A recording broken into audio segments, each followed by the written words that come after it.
بيفكر ان هو لما يفتح المصحف هيخش في حياة معقدة، هيقفل الفيسبوك ويقفل التويتر واليوتيوب. افتح يا عم المصحف بقى ويبقى هم على قلبه. والله ما انت عارف حاجة، انا بكلم نفسي بصوت مرتفع. والله ما انت عارف حاجة. ده القرآن ده، عيش مع القرآن كده 5 دقايق تلاقي قلبك ده يرقص طربا. المهم، امرأة حرمت من الإنجاب.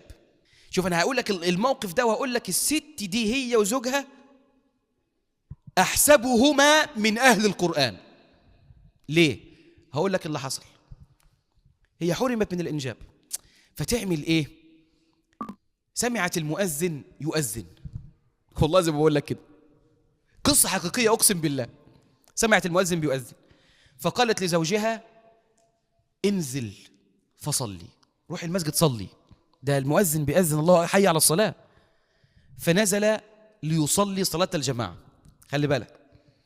وبعد ما صلى ذهب إلى إمام المسجد، وكان خطيبا بارعا ما شاء الله، وبيقول له: أنا زوجتي يعني محرومين من الإنجاب وكده، نعمل إيه؟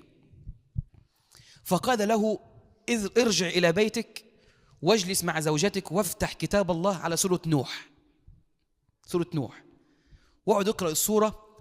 ولما تيجي عند قوله تعالى: فقلت استغفروا ربكم إنه كان غفارا يرسل السماء عليكم مدرارا ويمددكم بأموال وبنين ويجعل لكم جنات ويجعل لكم أنهارا، بيقول له تفاعل مع الآية دي واستغفر كثيرا عسى الله سبحانه وتعالى أن يمن عليك.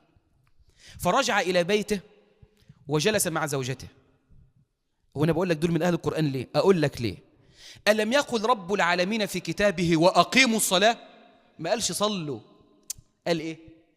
وأقيموا الصلاة. حتى لما ربنا كلم سيدنا موسى ما قال له صلي، قال له وأقم الصلاة، لابد من إقامة الصلاة. حتى لما ربنا قال لك اركع، قال لك واركعوا مع واحنا نجيب ركعين منين بقى لو انت بتصلي لوحدك؟ لو انت بتصلي لوحدك هتجيب ركعين منين؟ يبقى لازم تصلي في صلاة الجماعة. صلاة الجماعة دي تحصنك.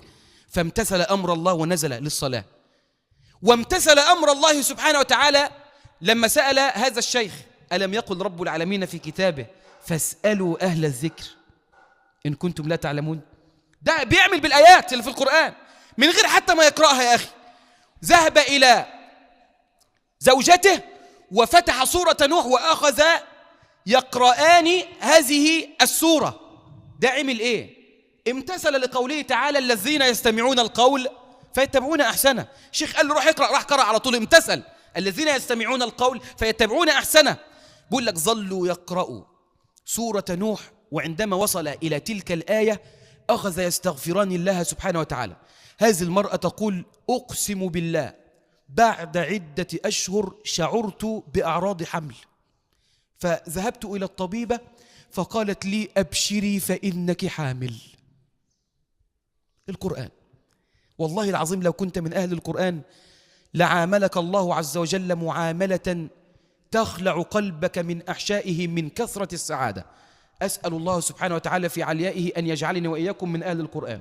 اللهم اغفر لنا ذنوبنا وكفر عنا سيئاتنا وتوفنا مع الأبرار. اللهم ارحمنا فأنت بنا راحم، ولا تعذبنا فأنت علينا قادر. اللهم أدخل عظيم جرمنا في عظيم عفوك، أدخلنا برحمتك في رحمتك، واجعلنا من عبادك الصالحين. خذ بنواصينا إليك ودلنا عليك. اللهم أخرج مصر من حنق المضيق إلى سعة الطريق. اللهم صب على مصر الخير صبا صبا، ولا تجعل لعيشها كدا أبدا، هي وسائر بلاد المسلمين. اللهم هيئ لنا حفظ القرآن وقراءة القرآن وتلاوة القرآن وتدبر القرآن وفهم القرآن والعمل بالقرآن يا رب العالمين. اللهم إنا قد جئنا بين يديك وحالنا لا يخفى عليك، فاللهم أنزل علينا رحماتك ولا تجعلنا من الآيسين. اللهم أعنا على ذكرك وشكرك وحسن عبادتك، اكفنا بحلالك عن حرامك وأغننا بفضلك عمن سواك. اللهم يا مقلب القلوب والأبصار ثبت قلوبنا على دينك. اللهم آمين.